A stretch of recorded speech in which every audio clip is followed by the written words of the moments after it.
Hello, good evening, students. Today's transcription number back of 163 on the speed of 100 words per minute. Start. It is only because of their devotion to duty for the cause of the country that we are today in a position to claim before the whole world that our agricultural production has gone up.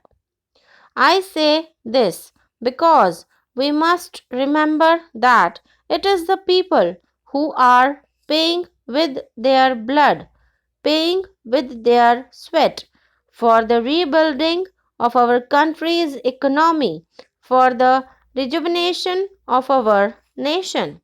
Our capitalist friends who regard themselves as the captains of industry and have produced more shipwrecks than happy sailings would please note this particular fact that it is these men, working people, whether in the agricultural sector or the industrial sector, who are responsible for the rise in production, and therefore it is they who have brought about an increase in the national income from which they have been denied their legitimate share.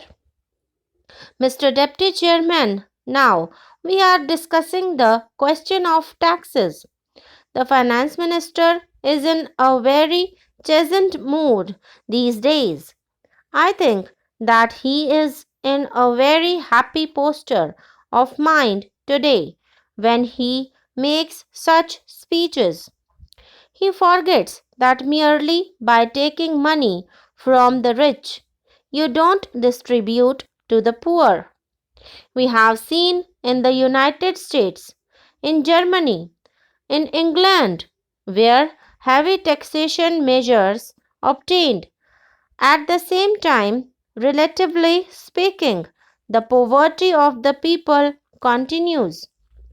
Sometimes it so happens that the ruling class, the capitalist class, for their common general interest, which is certainly something broader than the interests of, shall we say, the Indian Chamber of Commerce and Industry, when they promote certain broad interests of the class as a whole, where various factors operate, not merely the fluctuations in the stock market, they are obliged to take certain measures which sometimes, even evidently and manifestly, hit against what appears to be their immediate interest, but that should not delude us into thinking that the capitalist class in our country, or for that matter,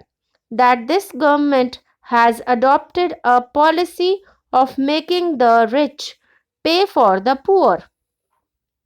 That is not at all so, and the rupees 1600 crores or so, out of which only rupees 1000 crore would come from the direct taxes, should not make us think that there has been a radical change in this direction that we all desire.